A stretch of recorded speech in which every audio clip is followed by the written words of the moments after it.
Kan biar cepat. Mohon maaf Ustaz, sambutan mungkin ada yang kami sampaikan.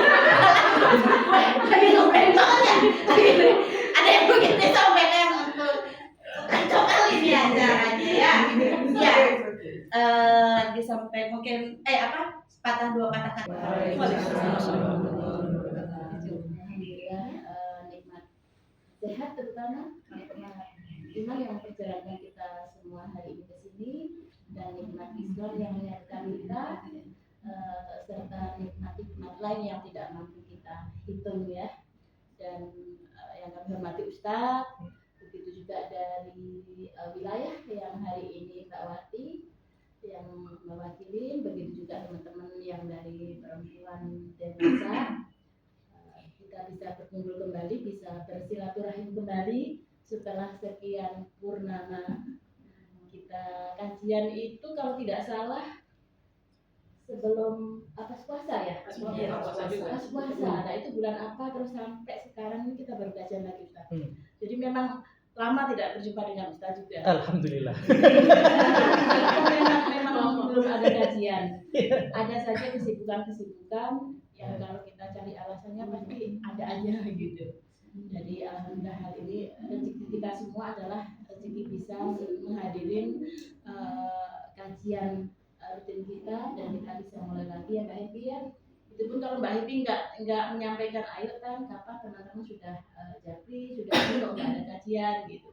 Mungkin saya secara pribadi juga terlena, apalagi bulan Juli kan teman-teman tahu kalau libur kita di pariwisata itu puncaknya event, puncaknya anak-anak liburan sekolah, bahkan kita jam tidur pun kurang seperti itu. Tapi itu yang kita tunggu, karena kalau tidak ada itu berarti rezeki kita kan berkurang gitu.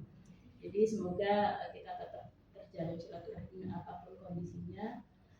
Ayo kita kuatkan lagi untuk ngaji bulanan kita. Jadi seperti itu.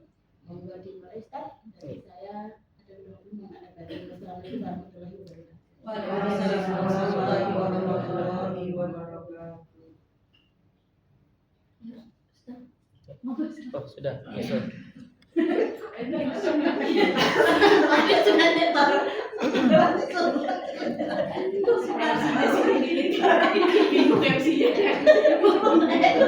A'udzu billahi minasyaitonir rajim. Innahu min Sulaiman wa innahu bismillahirrahmanirrahim. Assalamualaikum warahmatullahi wabarakatuh. Waalaikumsalam warahmatullahi wabarakatuh. Alhamdulillah wa syukrillah wa ni'matillah wa la hawla wa la quwata illa billahil aliyil azim. Ashhadu an la ilaha illallah wa ashhadu anna Muhammadan abduhu wa rasuluh la nabiyya ba'dah. Allahumma salli wa sallim ala sayyidina wa habibina wa syafi'ina wa maulana Muhammad. Yang pertama, marilah kita mensyukuri segala nikmat yang masih Allah berikan pada diri kita, nikmat iman, Islam, sehat walafiat insyaallah, dan mudah-mudahan Allah masih berikan kita kesehatan, keselamatan, dan juga mudah-mudahan Allah berikan perlindungannya untuk diri kita semuanya. Maka marilah kita mensyukuri segala nikmat yang masih Allah berikan pada diri kita, sehingga kenikmatan-kenikmatan yang berikutnya akan Allah lebihkan. Salawat serta salam marilah senantiasa kita curahkan untuk junjungan Nabi kita tercinta, Nabi Allah Muhammad sallallahu alaihi wasallam. Allahumma shalli ala Muhammad. Maka yang kami hormati Bu Ani selaku ketua daripada Perempuan ICMI, dan juga seluruh ibu-ibu yang dirahmati Allah yang tidak bisa kami sebutkan satu persatu nama berikut gelarnya. Maka di pertemuan pertama kita perdana setelah kita melalui masa-masa ya alhamdulillah, kalau bilang istirahat. Karena kembali lagi istirahat itu kan sebenarnya perpindahan kegiatan.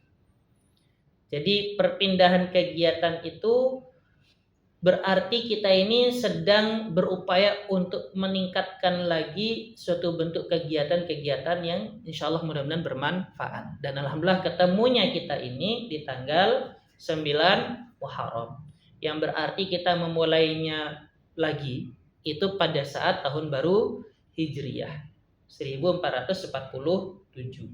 Maka mudah-mudahan kesempatan ini kita bisa lakukan sedikit muhasabah.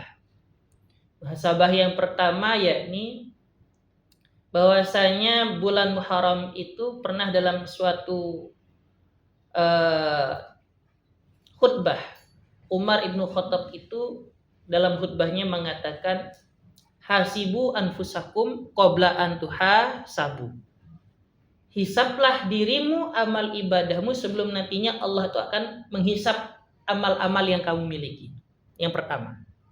Jadi memasuki tahun baru Hijriah itu sangat berbeda dengan tahun baru Masehi. Kalau tahun baru Masehi kita itu mementingkan bagaimana resolusi yang ingin kita capai, kan gitu ya. Dari pencapaian achievement kita ini di tahun sebelumnya bisa nggak kita tingkatkan lagi marginnya itu, achievementnya, pendapatannya, penghasilannya, atau hal-hal yang terbaik yang kita miliki bisa nggak? Sehingga akhirnya terkadang kita itu melepaskan momen tahun baru Masehi itu dengan kondisi yang sifatnya lebih cenderung kepada hura-hura, foya-foya. Karena kenapa? Karena kita menganggap bahwasanya hal yang sudah kita lalui sudah tercapai achievementnya, goalnya, ya, hasil yang kita inginkan sudah tercapai. Jadi kita foya, hura-hura dan lain sebagainya. Akhirnya lebih banyak mengedepankan kehidupan dunia. Dan ini yang terjadi di masyarakat kita, bukan hanya di masyarakat kita di Indonesia, di luar negeri pun juga demikian. Karena kenapa? Seolah-olah ya sudah tahun berganti berarti harus ada yang kita miliki lagi, impian, harapan yang sifatnya lebih cenderung kepada dunia. Wajar nggak? Wajar. Karena kenapa? Kita manusia, kan begitu toh? Tapi begitu kita memasuki tahun baru Hijriah, yang kita lihat bukan dunianya, tapi apa? Akhiratnya. Karena kenapa?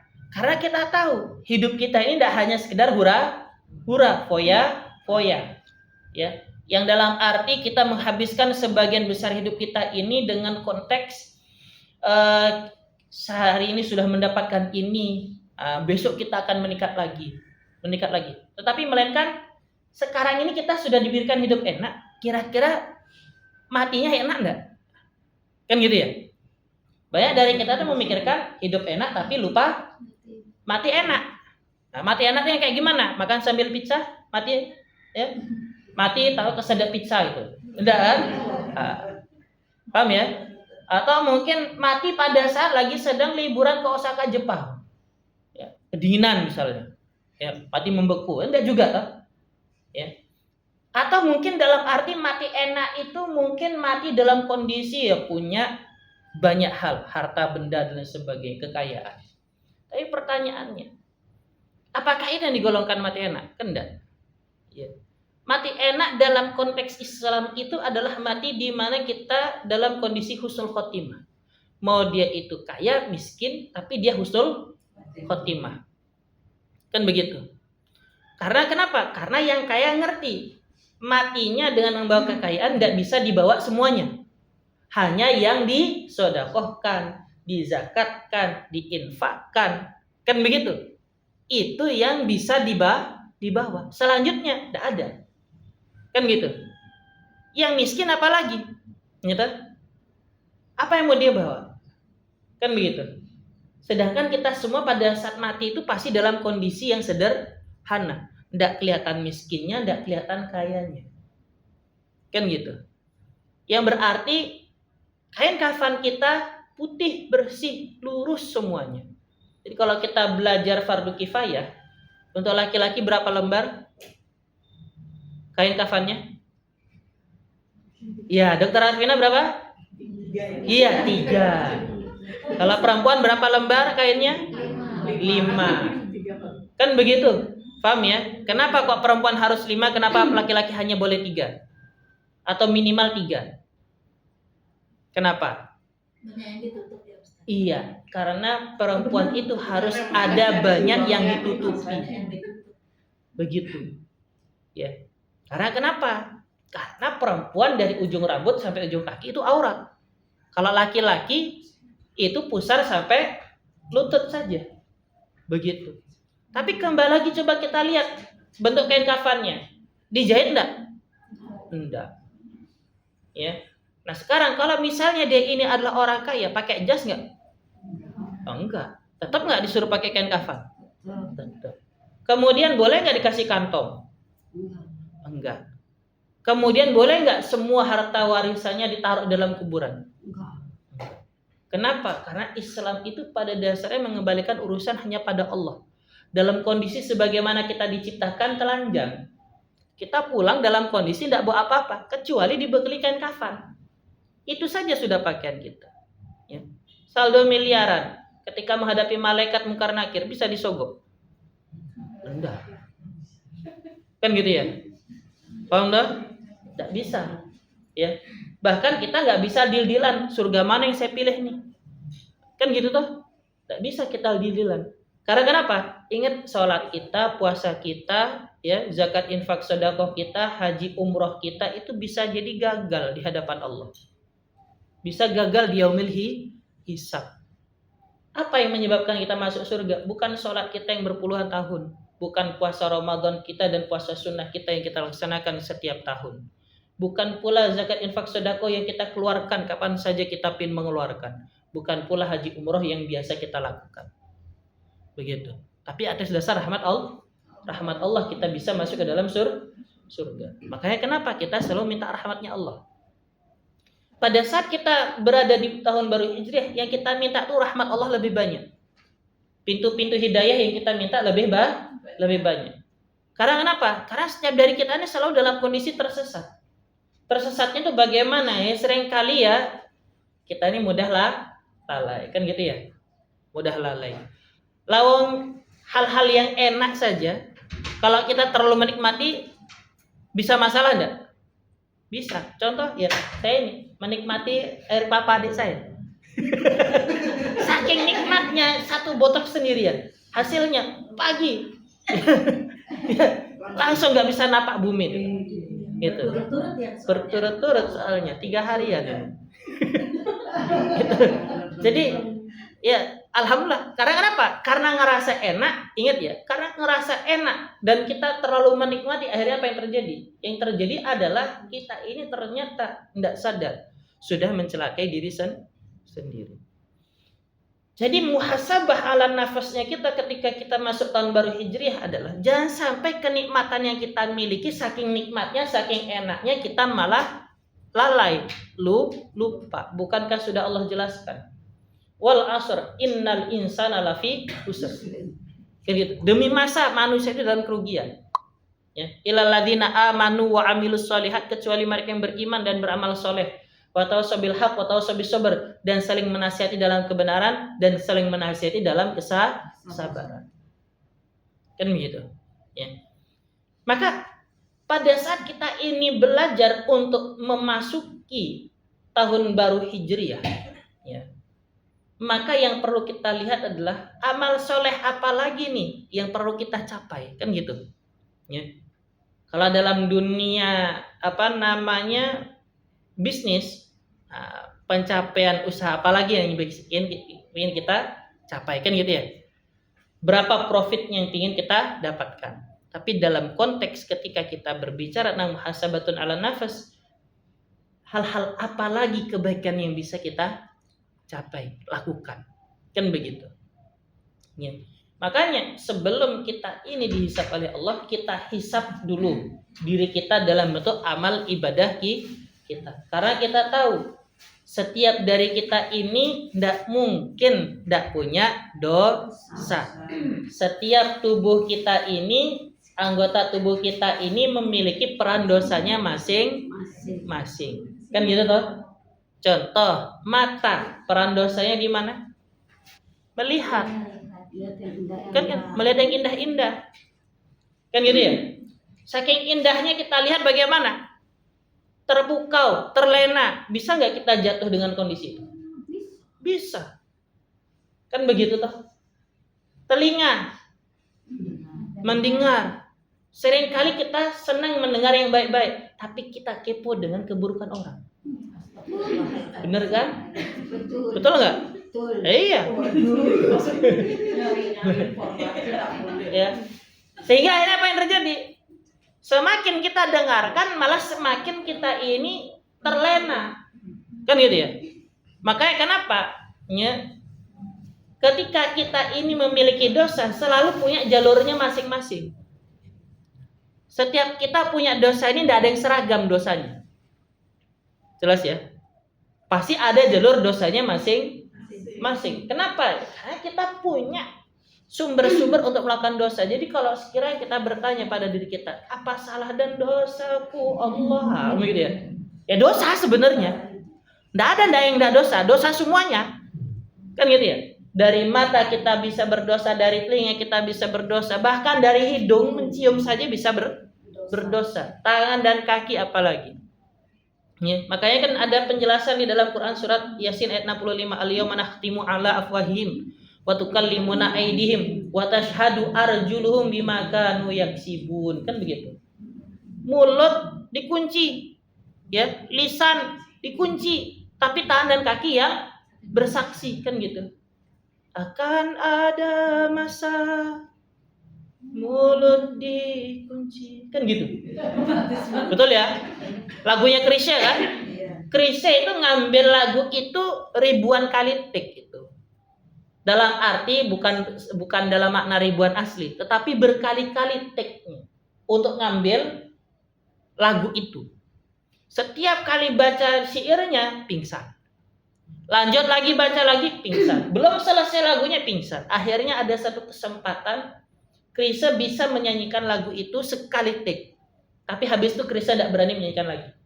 Lagu itu yang diambil dari Quran surat ayat 65. Jadi yang kita dengar itu, lagu-lagu yang disetel itu cuma satu kali take, setelah berkali-kali take pingsan. Kenapa? Saking dalamnya sebuah makna. Makna daripada syair yang dibawakan dalam lagu itu, yang ternyata diambil dari Quran surat ayat 65. Setiap tubuh kita akan bersaksi terhadap dosa-dosa kita. Dan inilah yang akan menjadi persaksian yang bisa menguntungkan atau merugikan kita. Contoh, seorang pelaku maksiat, dia bisa masuk surga. Pertanyaannya, dari mana surganya dia? Ternyata dari suatu malam ketika dia ini mengakui dosanya, dia bersujud, ada satu bulu matanya yang jatuh gara-gara terkena air matanya. Jatuh itu air mata, jatuh bulu matanya karena ada air mata yang meluruhkan. Begitu jatuh dan tatkala dia yaumul hisab, orang yang pelaku maksiat ini dihadapkan dengan dosa-dosanya, timbangan kirinya lebih berat dibandingkan timbangan kanan. Maka dia berkata, ya Allah, aku tidak punya apa-apa lagi. Karena aku mengakui aku hidup di dunia dalam kondisi penuh maksiat. Tapi apa yang terjadi? Dengan rahmat Allah, Allah hadirkan satu bulu mata yang pernah terjatuh itu. Jatuhnya di mana kemudian? Ternyata jatuh di timbangan kanan. Dan apa yang terjadi kemudian? Dengan rahmat Allah, timbangan itu berubah. Kondisi yang kanan lebih berat. Kenapa? Innallaha yuhibbut tawabin. Karena sesungguhnya Allah tuh menyukai, mencintai orang yang bertaubat. Makanya dalam konteks ketika kita memasuki tahun baru Hijriah, pertobatan itu yang utama. Kita bertaubat. Kita tidak menyelesaikan malam itu dengan kondisi hura-hura foya-foya, tapi kita muhasabatun ala nafas. Karena kenapa? Karena kita tahu ada banyak hal dalam diri kita yang perlu untuk kita introspeksi. Kemudian bulan Muharram adalah bulan yang termasuk bulan yang disucikan oleh Allah. Bulan di mana kita ini harus memperbanyak tali silaturahmi, ikatan-ikatan kita. Ukhuwah yang kita miliki hendaknya ukhuwah yang berkelanjutan. Kalau ukhuwah basariyah itu kemanusiaan, persaudaraan karena kita ini ngerasa diri kita manusia. Hanya ada di dunia enggak? Hanya ada di dunia. Yang kedua, ukhuwah wataniyah, hubungan keakraban atas dasar dari daerah, suku, bangsa tertentu. Maka itu hanya berlangsung di dunia enggak? Di dunia. Tidak pernah ada orang yang ketemu di padang mahsyar mengatakan, kondi, Jawa Tengah, Jawa Barat, Jakarta, Surabaya, Bogor dan sebagainya. Kita kan pernah berada di Bali dulu. Tidak pernah. Tidak akan ada. Kenapa? Yang di padang mahsyar tidak akan membicarakan itu. Dan kita tidak akan dikumpulkan sesuai suku bangsa. Semuanya membaur. Tapi apa yang menyebabkan kita bersatu? Sampai ketemu di padang mahsyar itu bisa bersatu gara-gara kenapa? Panji Rasulullah. Benderanya Rasulullah. Ya. Atas dasar kita menuju kepada Rasulullah sallallahu alaihi wasallam. Nah, dari mana datangnya pertemuan itu? Ya dari ukhuwah Islamnya. Persaudaraan sesama muslim. Ya. Dan kira-kira ketemunya kita di dunia ini nanti di akhirat ketemu lagi enggak? Ketemu. Ya toh? Contoh misalnya, Mbak Rini sudah di depan pintu surga. Masih di depan udah amin aja. Masih Ya, sudah di depan pintu surga. Tiba-tiba di antara kita masih belum ada yang datang. Belum ada yang nyampe. Kira-kira Mbak Rini akan ngomong apa? Tak tinggal saya gitu. Itu surga sendiri. Di luar. Mencerminkan kejiwaan. Apakah begitu? Nah, tidak. Ya. Contohnya salah. Makanya saya pilih kasih contoh yang ini. Ya. Karena kenapa? Karena kita sedang menguji. Nanti ini benar-benar nggak akan manggil saya, kan begitu? Karena kenapa? Siapapun di antara kita yang masuk ke dalam pintu surganya Allah terlebih dahulu, dalam arti sudah berada di depan pintu surganya Allah. Ya. Kalau kita masih pernah ketemu di dunia dan karena atas dasar pertemuan kita ukhuwah Islamiyahnya kita, maka Mbak Rini akan pasti manggil endi novi koncoku. Nah, kan gitu. Tinggal kita. Karena kenapa? Karena kembali. Kembali lagi. Orang yang soleh akan memanggil teman solehah yang lainnya. Paham ya? Ditinggal ya Mbak? Iya. Tapi mudah-mudahan di akhirat kita tidak saling meninggalkan ya. Tapi kita saling memanggil. Karena kenapa? Karena sifat kita nanti berada di akhirat itu saling panggil memanggil. Ya. Saling panggil memanggil. Kita berada di akhirat begitu. Ya. Kenapa? Karena surga itu luas dan kalau kita hidup sendiri dalamnya sepi, dah asik, dah enak, dah ada yang bisa diajak ngobrol, ya, begitu. Maka pertemuan kita itu pasti akan ada kondisi seperti itu. Makanya kenapa? Memang ada syafaat dari Allah, namanya rahmat. Ya, pertolongan dari Allah itu namanya rahmat. Ya. Kemudian syafaatul am dari Rasulullah. Syafaatul am itu dari Rasulullah itu berarti semua umat Islam pasti kena syafaatnya Rasulullah. Syafaatul am. Kemudian syafaatul khas itu dari siapa? Anak soleh, ya, yang dia membaca sampai menghafalnya. Sehingga akhirnya apa yang terjadi? 10 keluarganya bisa masuk surganya Allah tanpa melalui yaumil hisab. Kemudian siapa lagi? Syafaatnya Al-Quran. Ya.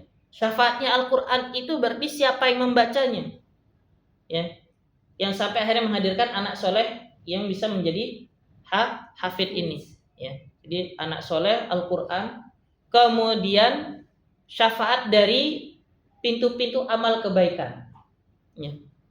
Jadi contoh, ya, pernah kita membahagiakan anak yatim, maka satu saat anak yatim itu yang hadir menjadi saksi, ya. Makanya pernah ada suatu ketika ada orang mau dimasukkan ke dalam surganya Allah, dia bilang begini, ya Allah, saya masih menunggu orang yang pernah membantu saya. Ya.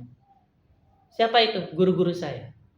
Karena saya bisa masuk surga karena guru-guru saya. Itu. Akhirnya dia dipanggil guru-gurunya.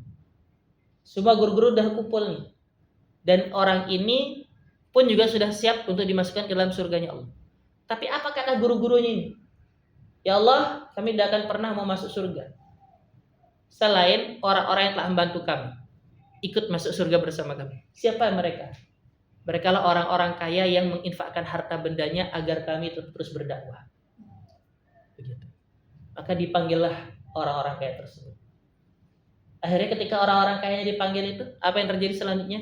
Ya Allah, kumpulkanlah aku bersama dengan orang-orang yang pernah mendoakanku. Siapa itu?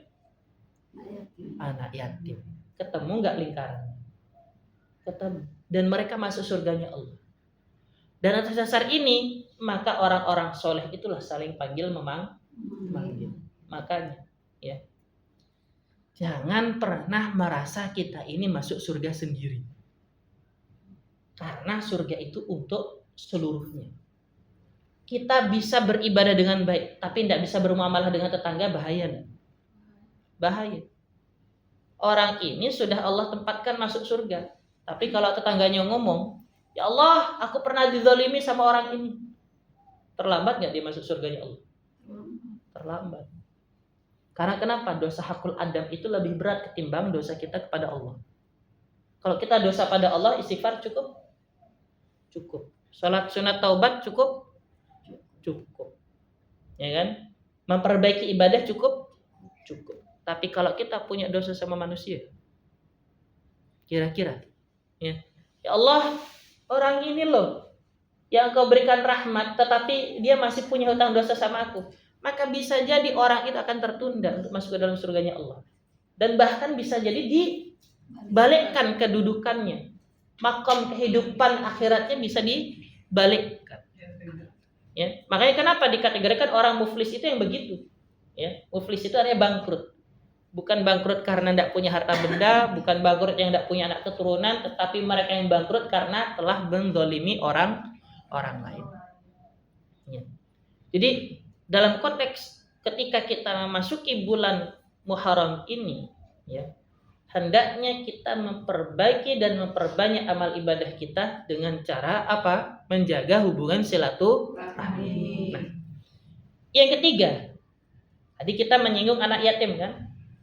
Dalam hadis yang dibawakan oleh Ibnu Abbas dikatakan, man masaha yadahu ala ra'si yatimin yauma Asyura rafa'allahu ta'ala lahu bikulli sya'ratin darajat. Yang artinya adalah siapa yang mengusap kepala anak yatim pada hari Asyura, niscaya Allah mengangkat derajatnya pada setiap rambut yang diusapnya. Maka sekarang tanggal berapa? 9. Besok tanggal berapa? 10. Karena dasar hadis inilah banyak orang yang ingin bersantunan, bersedekah untuk anak yatim. Sembari apa? Mengusap kepala. Ini nanti malam sama besok itu adalah puncak mereka. Sedangkan yang lainnya yaitu melaksanakan yang penting selama masih bulan Muharram. Ya. Yang mana mereka bertujuan untuk apa? Ya, bertujuan untuk bisa mendapatkan kebaikan dari anak-anak yatim. Makanya kenapa bulan Muharram pun juga disebut sebagai bulannya anak yatim. Tapi ingat kembali lagi, ya. Meskipun ada hadis yang mengatakan, ya, rafa'allahu ta'ala lahu bikulli sya'ratin darajat, Allah mengangkat derajatnya sebanyak rambut yang diusapnya. Bukan berarti hanya bulan Muharram saja atau tanggal 10 Asyura saja, 10 Muharram saja kita ngasih santunan. Karena ada hadis yang mengatakan yang lain, ana wa kafilul yatimi hakadza fil jannah.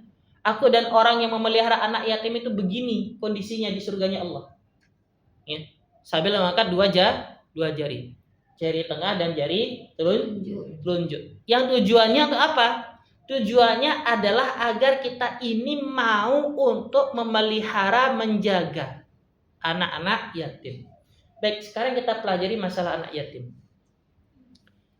Yang pertama, Rasulullah yatim enggak? Yatim. Itulah kenapa kita dianjurkan mencintai anak yatim. Karena Rasulullah sendiri anak yatim. Yang kedua, Rasulullah mencintai anak yatim enggak? Sangat mencintai. Di mana saja ada anak yatim, maka Rasulullah akan menjadi penjaganya. Begitu. Kemudian yang ketiga, dalam kisah Nabi Allah Musa ketemu Nabi Allah Khidir alaihissalam, ada salah satu kisah di mana Nabi Allah Musa itu melewati sebuah perkampungan, tetapi tidak diizinkan masuk. Ya. Malah diusir dari kampung tersebut.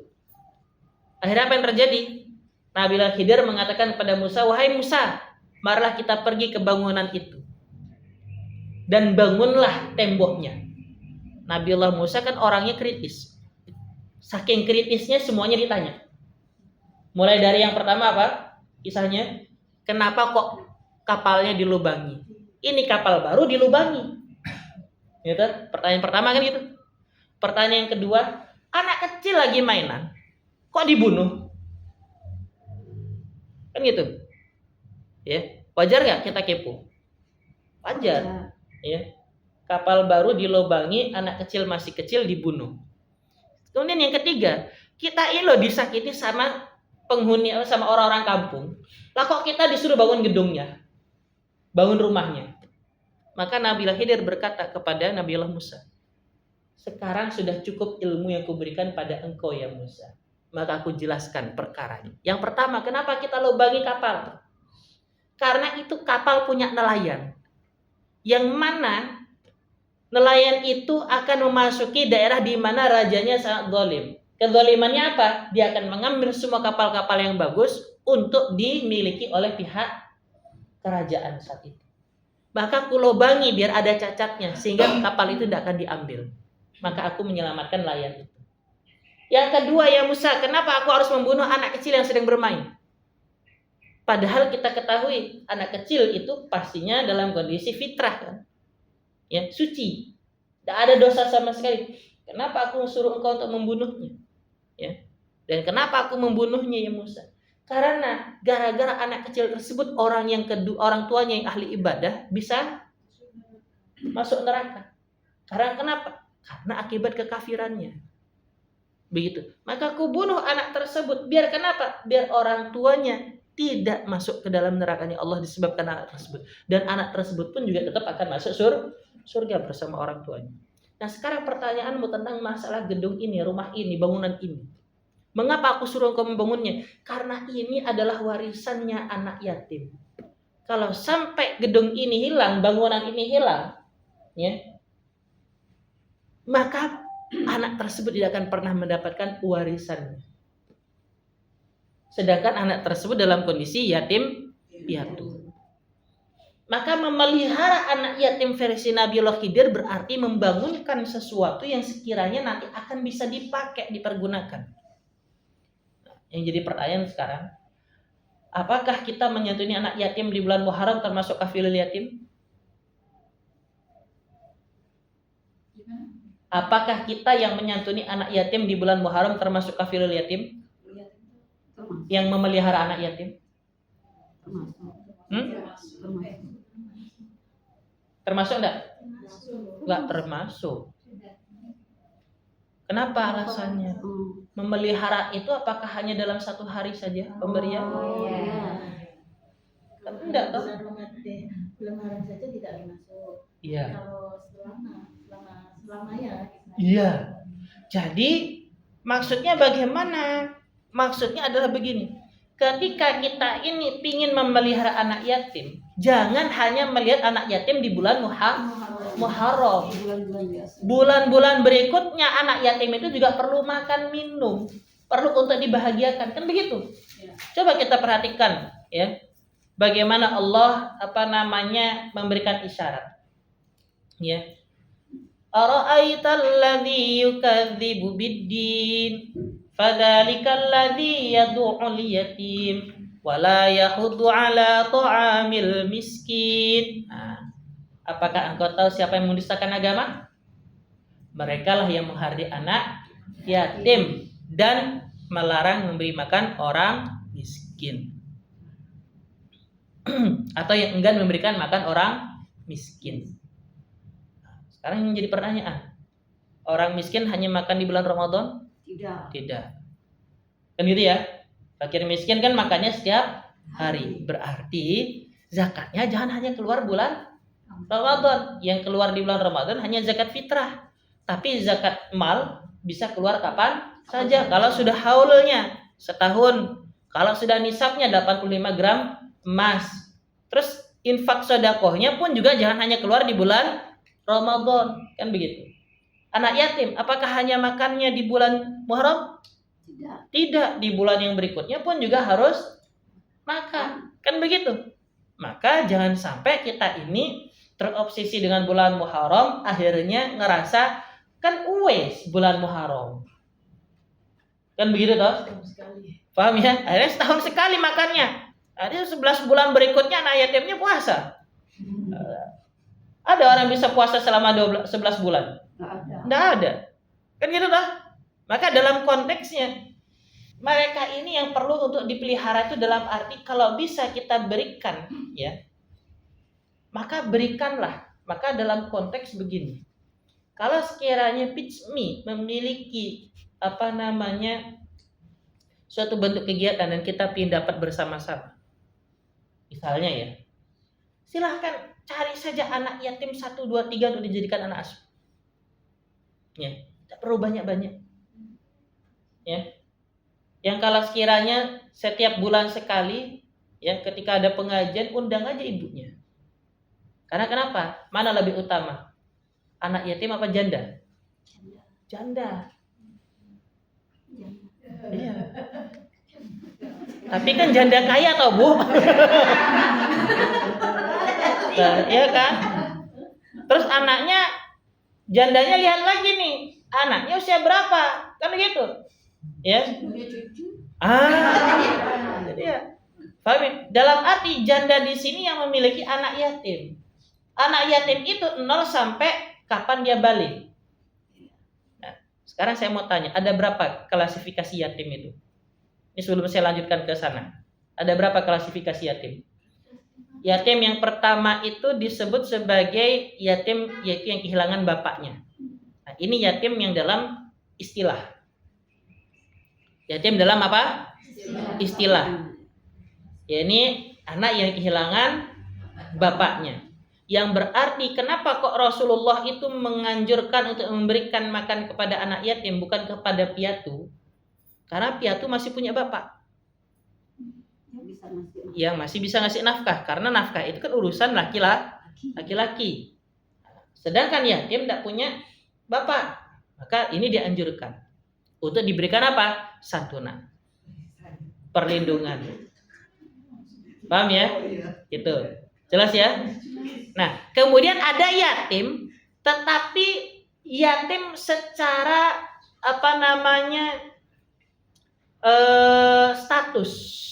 status pernikahan. Contoh, yatim karena status pernikahan, anaknya ada sebelum nikah. Itu yatim dalam pernikahan. Sekarang coba ibu lihat, itu anak kalau nanti dalam dalam KK akan disebut nama bapaknya apa ibunya? Ibunya. Walaupun hidup, walaupun dinikahi sama bapak kandungnya. Yang kedua, ya, ketika anak ini mau menikah, kalau dia perempuan, bisa nggak bapaknya jadi wali? Tidak bisa. Kalau bapaknya maksa jadi wali, maka pernikahan si anak zina selamanya. Dan inilah yang disebut sebagai dosa turunan. Jelas ya? Yatim karena status pernikahan. Jadi meskipun yang nikahi bapak biologisnya, dia tetap yatim sebenarnya. Kenapa? Karena bapaknya tidak punya hak kepada si anak. Sekarang misalnya dipaksa nih, nama anaknya dibuat kepada nama bapaknya. Dosa yang membuat. Dosa yang mengakui. Jelas ya? Begitu. Kan sudah dinikahi ibunya, tetap masalahnya itu anak sudah ada duluan sebelum pernikahan. Kan belum 3 bulan. Pertanyaannya, apakah anak itu sudah dikategorikan janin? Sebelum 3 bulan sudah janin belum? Sudah, dia alaqah, gumpalan darah. Jadi kalau sudah ada gumpalan darah seperti begitu yang muncul, meskipun ruh belum ditiup, itu sudah anak, itu janin itu. Dan kalau dia sudah ada, maka pernikahan ini kalau dilanjutkan ya tetap ya tidak akan merubah nasabnya si anak. Nasab anaknya ke ibunya. Makanya kenapa dia yatim secara status pernikahan. Jelas ya? Begitu. Dan tidak bisa dan tidak boleh dikasih nama bapaknya ini. Sama sekali tidak boleh. Makanya kenapa? Nah sekarang yang seperti ini, kepedulian kita dalam bentuk apa? Kepedulian kita dalam bentuk apa? Dalam bentuk kasih sayang, membesarkan hati. Karena pada saat dia mau menikah, dia akan shock. Kok saya tidak boleh dinikahi sama bapak saya? Bapak saya kan masih hidup. Apalagi begitu dibacakan namanya binnya, kok berbinti ke ibunya, bukan kepada bapaknya. Wah, apa anaknya sopo? Kan gitu anaknya. Paham toh? Maka hal yang perlu kita lakukan adalah besarkan hatinya. Jelas ya? Kalau dinikahin wali bapaknya berarti Wali hakim. kalau tetap bapaknya jadi wali, Maka dosa 7 turunan dia. Tidak anaknya sah, iya. Dikategorikan dosa 7 dia dikategorikan terkena dosa 7 turunan. Kenapa? Pernikahannya tidak sah, dan kalau punya anak perempuan lagi, bapaknya lagi jadi saksi, jadi wali lagi, tidak sah lagi nanti. Terus menerus kalau dia masih punya anak perempuan akan terus begitu. Jelas ya? Bisa dimengerti ya? Kalau laki-laki Pak Ustadz anaknya terus nama bapaknya nggak boleh juga, Tidak boleh, tetap sendiri aja. ke ibunya dia. Tapi dia tidak menimbulkan dosa. Kenapa? Karena anak nikah kan nggak pakai bapaknya, nggak pakai wali bapaknya. Paham ya? Makanya rahmat Allah itu turun kepada anak laki-laki dalam dunia perzinahan. Kalau sampai anak laki-laki yang lahir dari perzinahan tersebut, sebenarnya Allah masih memberikan ampunan bagi dirinya. Untuk apa? Untuk menyadarkan. Begitu. Jelas ya? Kalau perempuan, itulah makanya kenapa selalu Allah itu ngasih peringatan kepada mereka yang berzina dengan lahirnya anak perempuan. Tidak pernah anak laki-laki. Kalau misalnya masuk Islamnya anak kedua, berarti anak pertama itu kalau menikah nanti nggak bisa nama orang tua laki-laki. Pertanyaannya adalah ini si anak dan orang tuanya Islam enggak? Belum. Maka ya si anak ini ketika dia masuk Islam, dia tidak perlu untuk mengkaitkan bapaknya sebagai wali. Jadi si anak pakai wali hakim. Tidak ada pakai bin. Jadi misalnya nih ya Markonah binti Komang tidak bisa. Meskipun bapaknya Komang, atau Markonah binti Paulus tidak bisa. Iya, Markonah aja. Gitu. Ya. Bisa disebutkan namanya tapi tidak boleh bapaknya menikahkan. Harus pakai wali hakim. Boleh disebut nama bapaknya karena kenapa? Itu si bapak ininya. Tapi kan dalam konteks sudah pasti beda agama. Tetapi pada saat pernikahan itu dia hanya boleh menggunakan wali hakim. Tidak boleh. Bapaknya hanya boleh menyaksikan. Iya. Iya, tetap harus pakai wali hakim. Karena kalau sampai bapaknya yang tetap maju untuk menikahkan anaknya, mau dia itu muslim tapi kalau dia itu MBA, married by accident, atau dia muslim tetapi bapaknya non muslim, ya, maka pada saat pernikahan itu terjadi bapaknya tetap tidak bisa. Hanya boleh menggunakan wali hakim. Dan itu dijelaskan ke pihak kantor urusan agama. Jadi biasanya kantor urusan agama yang menginformasikan. Misal gini Pak Ustadz, kan ada suami istri, dia non muslim, masih non muslim nih, terus punya anak pertama, terus suami istri ini dapat hidayah dalam pernikahan, lahirlah anak kedua dalam keadaan muslim. Status anak pertama yang pada saat belum mendapat hidayah dari orang tuanya itu gimana? Pertanyaannya, anak pertamanya masuk Islam juga enggak? Ya, kalau misalnya masuk Islam. Kalau dia masuk Islam, sedangkan bapaknya juga sudah masuk Islam, maka dia masih bisa. Karena kenapa? Karena Allah menghapuskan dosa sebelum syahadat. Paham ya? Contoh, ini bapak ibunya non muslim. Ya. Sudah tahu? Lahir anak pertama. Paham ya? Ya. Maka pada saat lahir anak pertama ini, ya, secara otomatis ini kan non muslim. Ya. Bisa dimengerti ya? Ternyata bapak ibunya dapat hidayah untuk masuk Islam. Pertanyaannya, ini anak laki-laki apa perempuan? Cewek. Dan kemudian dia ini masuk Islam juga mengikuti bapaknya. Maka pada saat itu ini boleh dinikahkan oleh bapaknya. Kenapa? Karena syahadat ya melepaskan dosa-dosa sebelum. Tapi kalau misalnya masih bayi belum bisa syahadat, kapannya masuk Islam? Kan dia sudah Islam gara bapaknya Oh, sama ibunya, apalagi bayi. Baik. Paham ya? Kullu mauludin yuladu alal fitrah. Ya, bapak ibunya yang bawa dia menjadi apa kan begitu? Paham ya? Nah, kemudian yang selanjutnya lahir anak kedua. Ya. Lahir anak kedua. Yang jadi pertanyaan adalah ketika bapak ibunya sudah muslim, kemudian lahir anak kedua, ya. Apakah bapaknya ini masih bisa menjadi wali hakim bagi si anak kedua? Bisa, selama ini muslim muslimah. Jelas ya?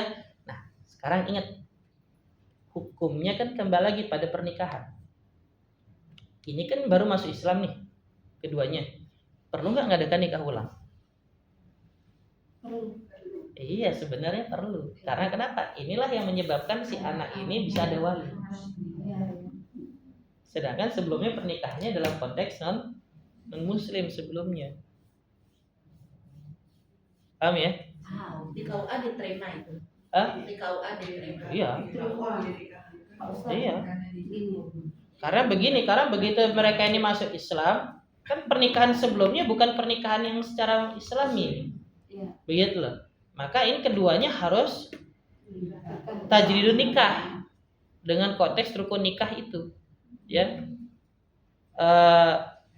Suami istri yang mau tajridun nikah, wali dari bapak si perempuan. Tapi kalau sekiranya bapak perempuannya ini masih dalam kondisi non muslim, pakai wali nikah.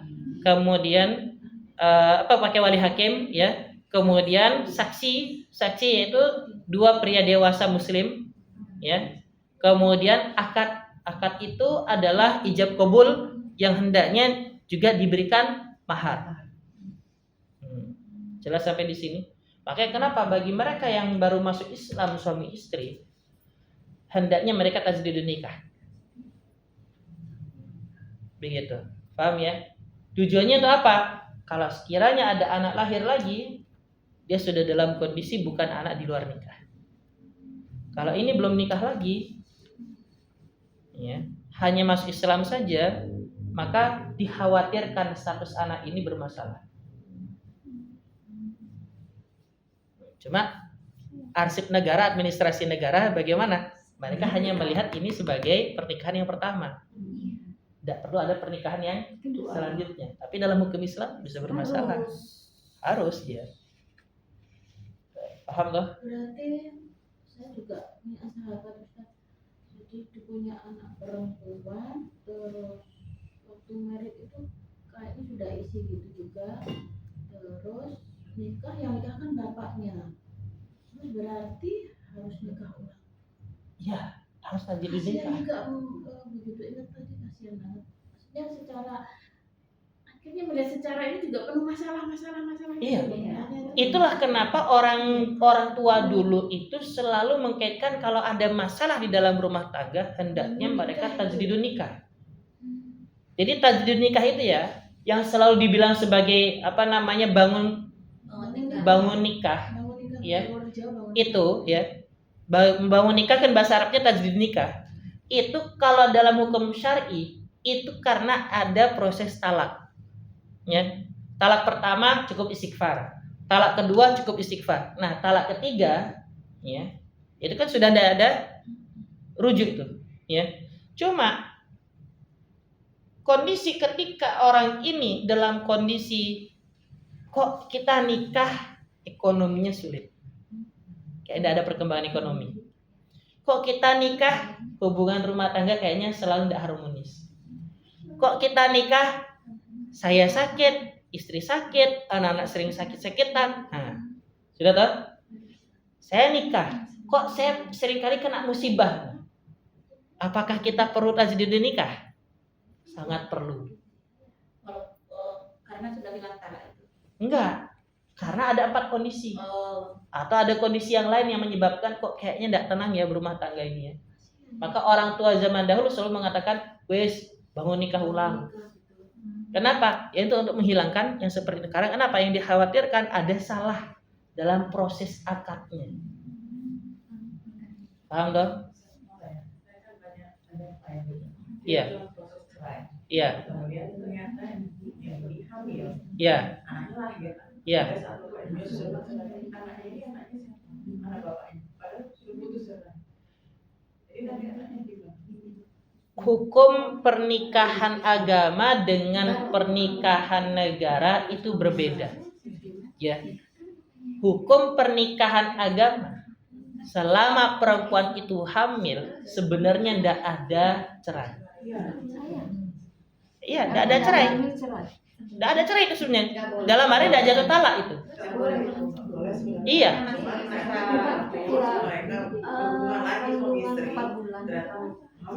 Nah, ini kan permasalahannya setelah cerai, putus cerai, tiba-tiba berhubungan. Bukan, jadi pada saat proses cerai itu dia hubungan, terus putus di pengadilan, keluar putusan dia cerai. Akhirnya anaknya ternyata dia punya anak, bilang itu ternyata dia punya anak. Aku punya anak ini hamil, kan banyak kan gitu nggak mau ngaku gitu loh, pokoknya sudah kita kasih tahu. Ketika sudah masuk proses ke pengadilan, jangan hubungan suami istri. Kenapa? Takut kalau anak lahir nggak punya bapak ini, nggak ada apanya, nggak bisa diurus. Saya sudah suruh cuma begitu. Tapi ketika mereka disuruh proses mediasi bersama perempuan suami istri, kenapa aku gitu? Tangan sama suaminya jadi iya, cinta lama belum kelar, CLBK. Ya.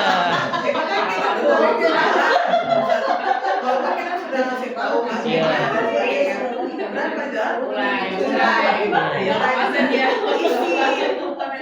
Nah, itulah dasar apa namanya ya ini.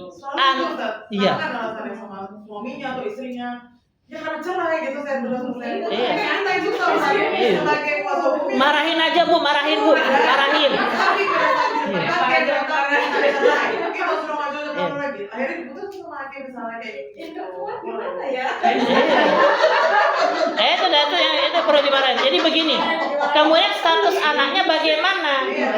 Karena putusan cerai dari negara kan biasanya didahului oleh cerai dari agama dulu. Ikrar talak setelah putus cerai, terus dikasih waktu 30 hari, 1 bulan kemudian untuk ikrar talak, 1 minggu setelahnya ikrar talak.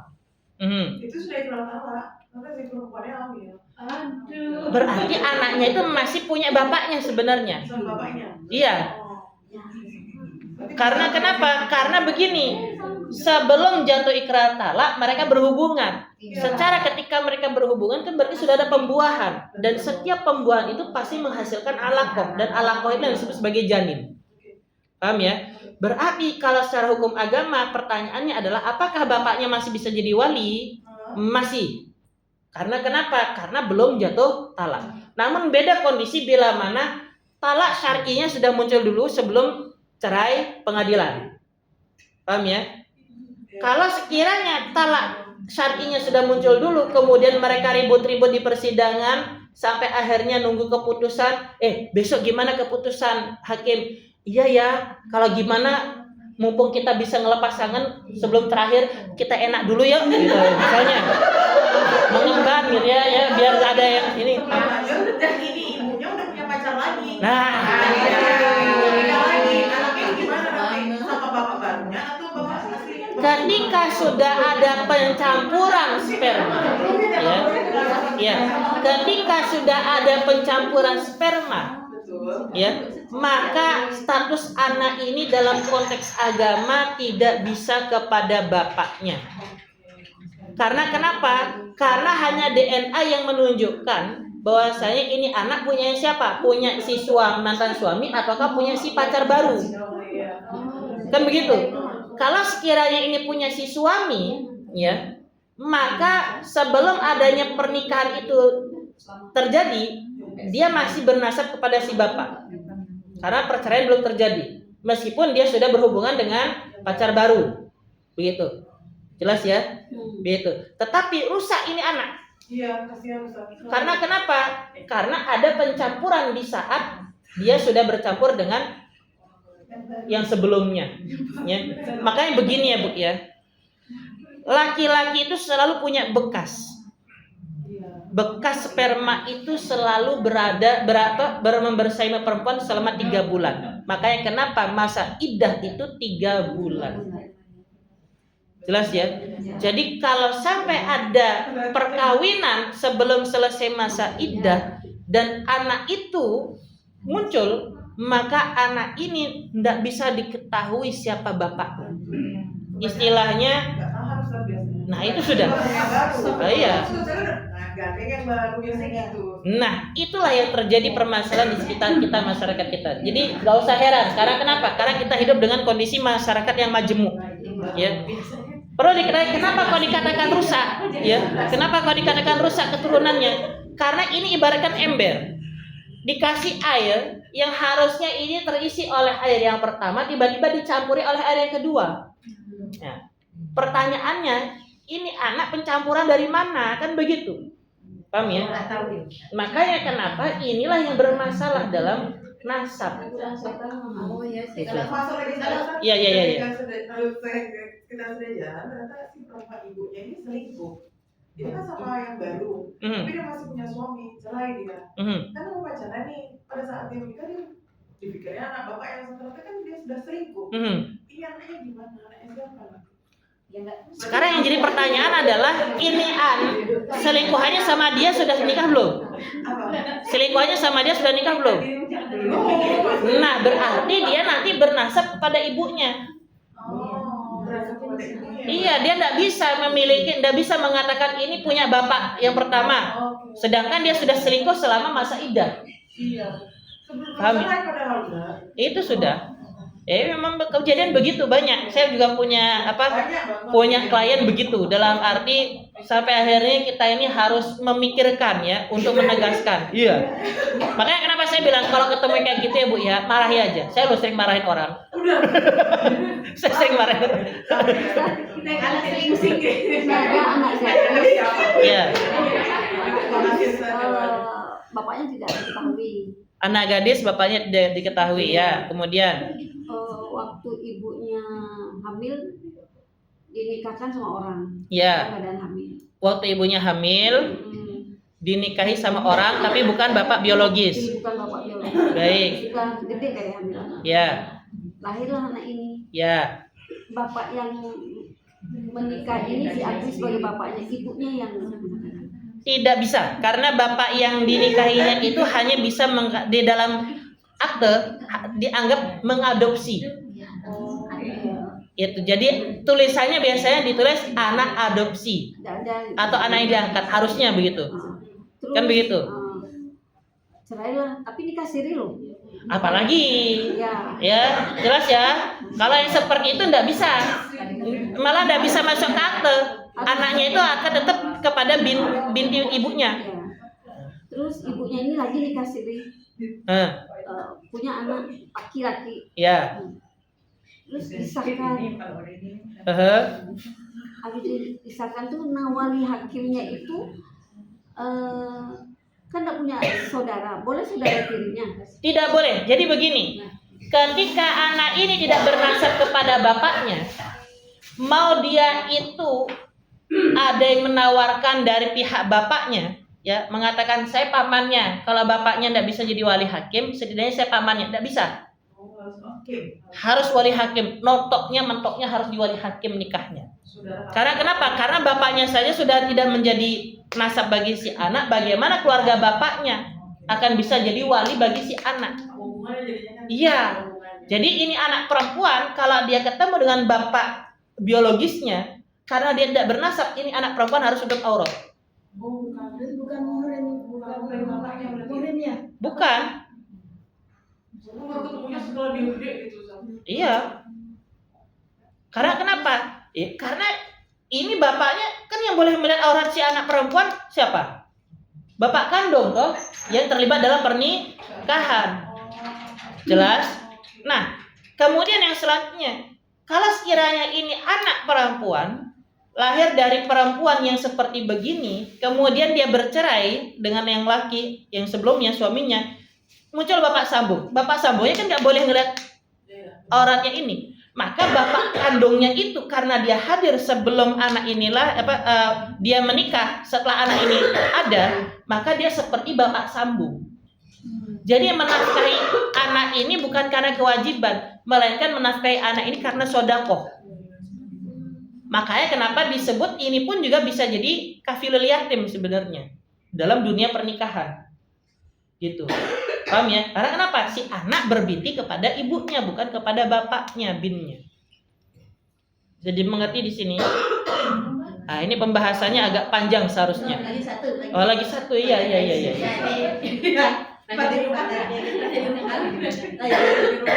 Ya. Gimana?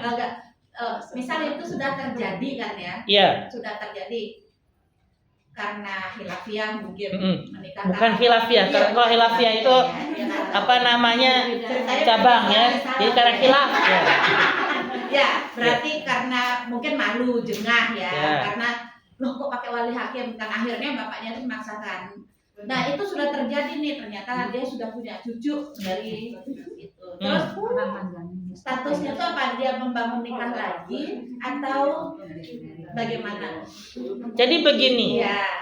Ketika si anak ini tidak bisa menikah karena bapaknya tidak bisa jadi wali hakim, ya kan tidak bisa menikah karena bapaknya tidak bisa jadi wali nikah sehingga pakai wali hakim. Maka ketika dia sudah menikah pakai wali hakim, berarti kan sudah sah pernikahannya. Justru tidak sah kalau bapaknya jadi wali nikah, ya. Maka anak ini ketika dia punya anak lagi, anaknya sudah aman. Kenapa? Karena pernikahannya sudah menggunakan wali hakim. Yang bermasalah adalah kalau si bapaknya si anak perempuan ini maksa untuk menikahkan diri anaknya dengan dirinya, sehingga dia menjadi wali nikah. Padahal kan seharusnya wali hakim. Mentoknya jadi wali hakim kalau semua yang bernasib pada ibunya. Begitu, ya. Jadi cucunya aman. Tidak kena dosa jariah bapak ibunya atau kakek neneknya. Paham ya? Begitu. Makanya kenapa ya, kalau sudah ada hal-hal kondisi yang seperti begini dalam urusan pernikahan itu, kita ini harus jelas banget ya. Jelas banget dalam arti kondisi yang bagaimana yang harus kita lakukan. Jelas ya? Masih ada 5 menit lagi kok. Sudah buka belum? Belum. Ya, itu masih adzan pertama. Ada yang kayaknya lebih dekat sama Allah gitu. Dan dulu kayak ngantri. Jadi bukan HP saya ya.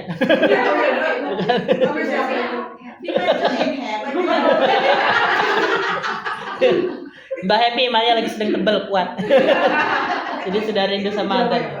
Ya, kira-kira begitu ya. Jadi selama anak yang married by accident ini sudah nikahnya pakai wali hakim, ya, maka dia tidak ada masalah untuk cucu anak keturunan selanjutnya. Ya. Jadi malunya hanya di saat itu saja yang jadi pertanyaan. Tapi kan kembali lagi, netizen Indonesia kan mudah lupa. Iya, 2 ya. minggu ada kasus baru lagi. Iya, itu udah makanya. Andai kata. Ya.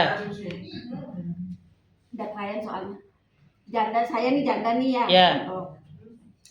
Mau nikah. Ya. Saya tidak punya saudara laki-laki, Ya. ada saudara tiri umpamanya. Ya. Boleh saudara tiri saya itu jadi wali?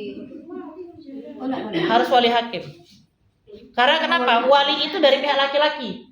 Jadi bukan dari pihak perempuan. Misalnya pamannya si perempuan yang mau jadi walinya enggak bisa. Paham ya? Gitu. Pokoknya semua garis ibu enggak bisa jadi wali. Yang bisa jadi wali itu hanya garis bapak. Kalau janda juga perlu wali. Iya. Ya perlu rukun nikah, Bu. Rukun nikah. Cuma bedanya janda dengan perawan begini, ya. Kalau saya nikahi perawan, saya itu akan minta izin bapaknya. Paham ya? Tapi kalau saya mau nikahi janda, saya tidak perlu izin bapaknya. Saya cukup bilang sama si janda tersebut, "Pengen rabi nggak? Yo, ayo." Gitu. Cuma permasalahannya adalah, ya, si janda ini harus ngomong ke bapaknya atau ngomong ke kakaknya, yang laki-laki atau saudaranya. Kalau enggak punya saudara laki. Gitu. Kalau tidak punya, maka jatuhnya ke wali hakim. Ya, jelas ya? Gitu. Ya, dan itu nanti yang menyediakan kan langsung dari pihak KUA. Tapi kalau nikah agama, ya penghulunya langsung yang menikahkan dengan konteks dia yang menjadi wali hakimnya. Nah, siapa yang minta? Si perempuan itu langsung. Jadi bukan bapaknya. Kan ada orang yang menikah, bapaknya ada dan dia bernasab kepada bapaknya, tapi bapaknya lebih minta kepada kiai, ulama atau orang-orang sekitarnya. Karena kenapa? Karena saking gugupnya. Nah, berarti tokil hakimnya dari wali nikah. Jadi adanya wali hakim karena ada tokil wali dari wali nikah. Kenapa? Karena khawatir nanti tidak bisa akad dengan benar. Jelas ya? Tapi kalau dia ini tidak punya wali nikah, dalam arti tidak bernasab kepada bapaknya, yang minta nikah langsung itu si anak perempuan yang bilang kepada wali hakim, Pak Wali, saya minta dinikahkan dengan laki-laki yang saya cintai, namanya ini. Ya sudah, kalau itu saya jadi wali hakimnya. Saya terima perwaliannya, saya nikahkan anak perempuan ini dengan laki-laki tersebut, tapi wali hakimnya saya langsung, gitu istilahnya. Jelas ya? Oke, terima kasih. Ya, kita doa sama-sama. Ya. Apa langsung doa makan aja? Khusus kayaknya. Kalau sesi khusus nanti kita buka sesi. Iya. Iya, soalnya yatim itu enggak hanya satu, ada 3 jenisnya. Tadi kan yang kedua itu karena pernikahan ya. Ya. Nah, yang terakhir ya. Dia dikategorikan yatim karena ada proses perceraian atau ada proses di mana bapaknya tidak mau nafkahi. Ini kita ini. Soalnya kan yang harusnya menafkahi si anak itu siapa? Bapaknya. Kalau bapaknya meninggal, saudara laki bapaknya. Jelas ya? Begitu. Nah, kalau bapak sambung menikahi si janda ini, nanti kan jatuhnya adalah kafilul yatim karena menikahi janda. Jelas ya? Jadi ada 3 minimal gambarannya. Itu nanti sesi khusus saja. Ya, karena ini berkaitan juga dengan hukum pernikahan. Saya juga sering nikahkan orang, jadinya ini bagian saya sebenarnya. Apalagi dalam masalah fikih. Ya, kita langsung doa ya. Saya kaki tidak bisa nekuk sedikit, jadi saya cuma numpang sholat, habis itu saya langsung balik ya. Tidak bisa jadi imamnya, gitu ya. Gitu. Soalnya habis ini langsung ke sanur. Gitu. Ila hadar Nabi Mustafa Muhammadin sallallahu alaihi wasallam wa alihi wasallam al-Fatihah.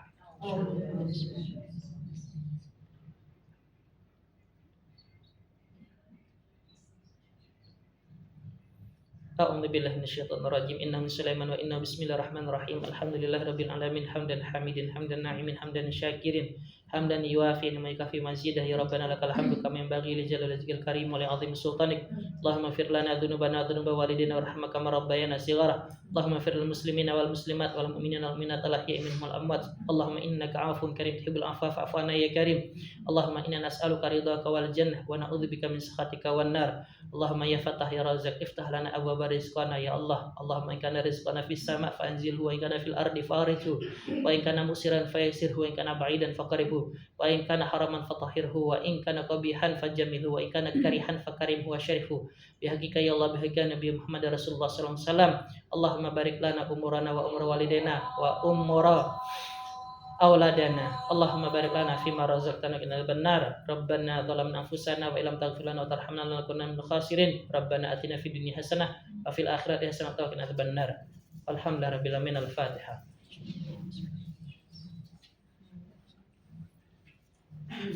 Sekalian kita baca doa bukanya ya. Allahumma laka sumtu wa bika amantu wa ala rizqika aftartu bi rahmatika ya arhamar rahimin. Monggo silakan untuk dibatalkan. Saya izin ngambil wudhu mau salat langsung ya.